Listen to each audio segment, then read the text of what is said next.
All right, everybody, welcome back to the channel. So update on the motor right now. I got this head torqued, ready to go. I got the other one on standby. I just made a quick little video right now, a little part for now. Last video, I don't know if I talked about it, but these heads were no good. Sent them to the machine shop, and they were both cracked. Luckily, my dad's mechanic and friend, he had two of them were rebuilt back in 2015. And we got them $300 for both, which is not bad. Like I said, they're rebuilt. They had the tag still on them. Just clean them up, give it a little fresh up on any areas that were like rusty, like for instance here, mating surfaces and so forth. Diesel, transmission fluid, and like WD-40 or some lubricant works wonders on these, especially against rust. So another thing before I go ahead is the timing. If you're gonna mosquitoes are bad right now. If you're gonna be doing timing chain, I suggest you do it correctly.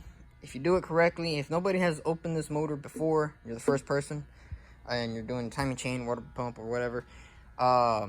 If it's on top dead center, compression stroke, both valves are shut, the timing chain should be like this. So the crank is going to be like straight up with the dot right there. That's 12 degrees. This one has to be also lined up with the 12 degrees. All right, so that's the way it should come out, and that's the way it should come back in. If this is backwards on number 6, it is not correct. So do not put it on like that, because it's not correct according to the owner's manual, the repair book, and the actual Chevrolet owner's manual. Here we go again. The service manual. And I don't have it with me because it's actually a clean book, never been really used. I have one, the one I have is for the TBI motor specifically, but this is a Vortec. I have one for a 97 Suburban, quote unquote, crew cab, and basically the heavy duty trucks, like 3/4 tons and 1 tons. But the motors are still the same no matter what. So I even read through that book, and it also said the 12 degrees and the 12 o'clock and 6 o'clock deal. So just a fair deal talk. Make sure it's at the 12 o'clock on both. And it's already in time. It's ready to go. If I put the where's the harmonic balancer? Right there. Put it on. The mark on the balancer lines up with that, so we're good. It's already on top dead center. So yeah. Let me just get ready to do this other one, and this head will be ready to go. Actually, I gotta clean it up because there's a little bit of oil on this and stuff. So let me just get back to it, and I'll show you the end result. And I'm gonna go get me some paint. Let's see if they have any though. So I did a little vote on what color I should repaint the motor, and we all know the Detroit green. We love them shits, right? I like them, but I've been having too many Detroit green 350s too lately. So I did a like a voting poll type of deal on my social media, mostly on my Snapchat, because Instagram people don't really comment on there, but Snapchat everybody talks about everything there. So I asked what color this motor should be, and I found a picture online that had all the colors of all the like classic V8 colors, whatever. You got Ford, Chrysler, Dodge. When I say Dodge and Chrysler, a little bit different. Buick, Oldsmobile, GM, Chevy, Detroit Alpine Green, Caterpillar Yellow, the Cummins Beige, and then the other one, I forgot what it is. It's also Cummins. Not the new Cummins Red. That's just no. A lot of people voted on red, like a nice Chevy red or Ford red. And I'm like, on a Chevy motor? I don't think so. In that case, I'd rather paint it that red, Cummins color. A lot of people said stick back with the Detroit, but here's a catch though, is that the end of the day on the voting, I had to redo a vote. Well, not redo. I had to do like a phase 2 on voting because it was all tied between Detroit green, Alpine green, GM corporate blue, which is close to that color, which also it looks very nice, not gonna lie, and then Caterpillar yellow. Why Caterpillar yellow? I don't know. a couple of people have voted for that, and there was just, like I said, a few reds here and there. There were different reds, and they were inconsistent, but they were reds. I still took a choice on adding those together, but there was not enough votes on that. So we did the vote, and this time I said, okay, we got 3 down. Which ones are gonna end up being on the motor? And surprisingly, instead of Detroit green, it was by 2 votes, the GM corporate blue. By 2 votes. The Caterpillar was tied with Detroit. So what we're gonna do is paint it Detroit. We're gonna paint it GM corporate blue. So, you know, for like a mini semi, like I said, the reason I painted the Alpine green Detroit is because it is like a V8. It is a Detroit type of, you know, deal. It's a GM, same shit. And for those who are like, oh no, it's not, screw you, I don't give a shit. It is what it is. But I'm gonna go with the GM corporate blue on this sucker. So once I get the other head in, put the new core plugs, which is also another thing, core plugs. What else? I'm not putting anything yet because I still gotta paint it.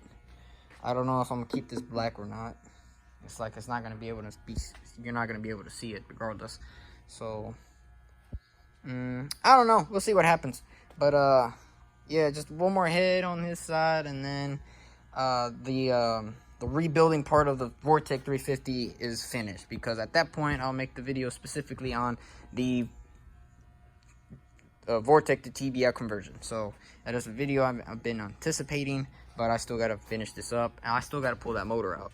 So this motor will not be going in anytime soon though, because there's a couple of things I need to transfer from that motor to this, which is the oil adapter deal for two-wheel drive, because I have it for four-wheel drive.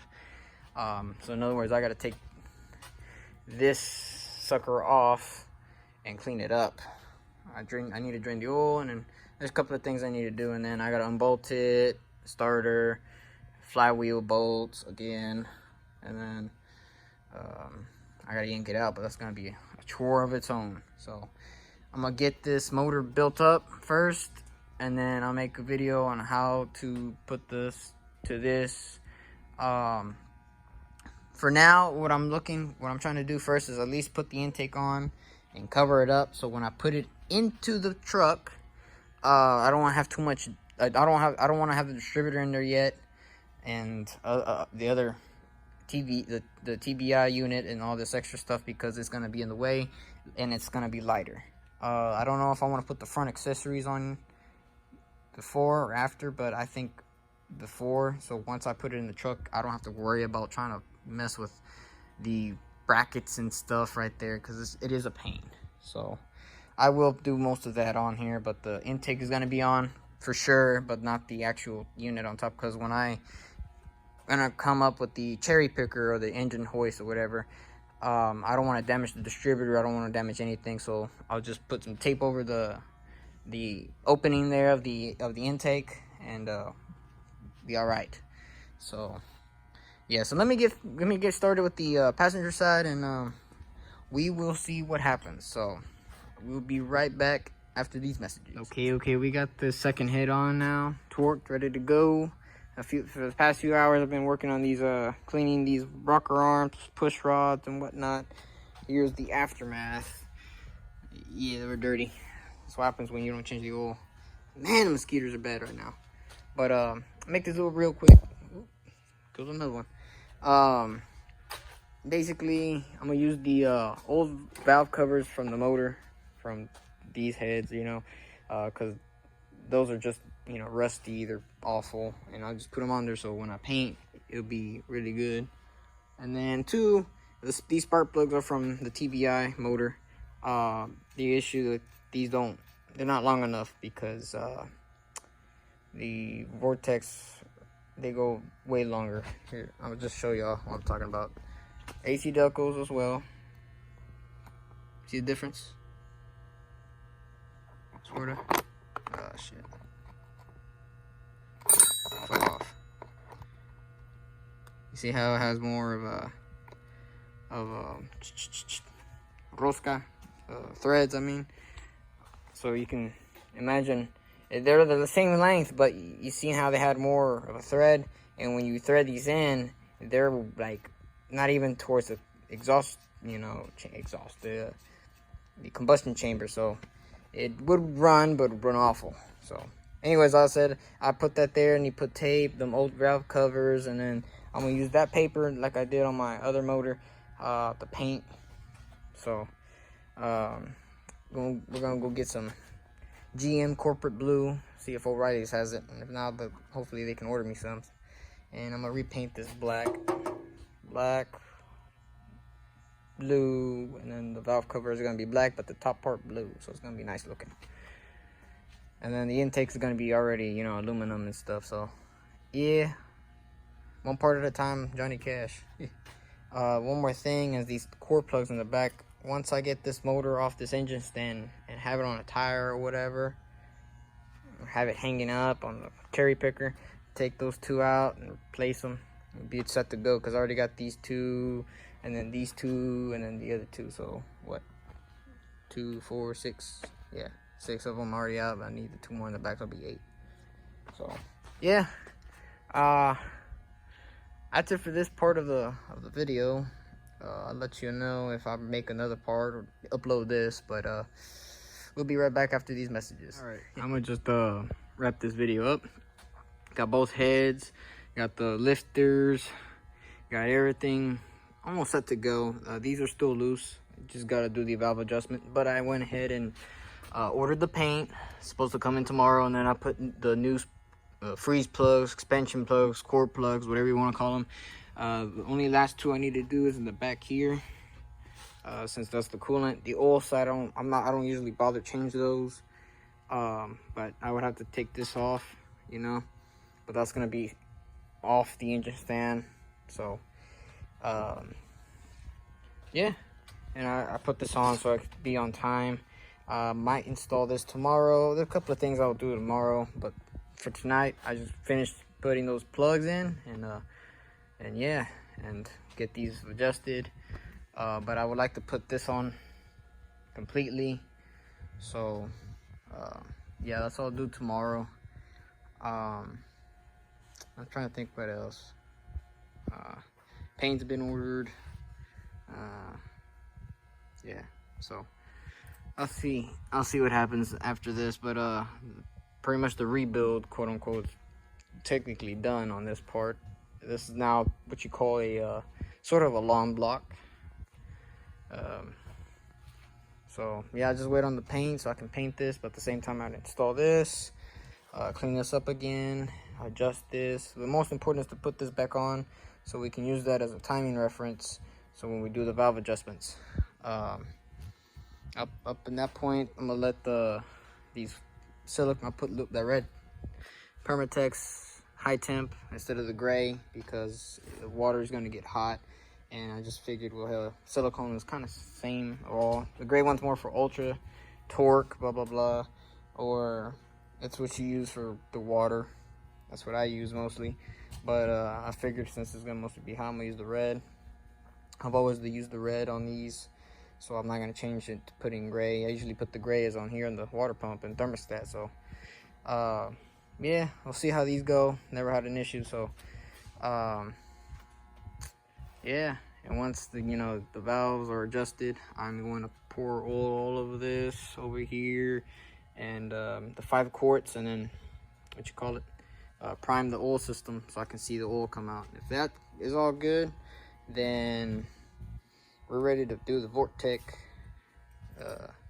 to TBI conversion, and that's going to be the separate video.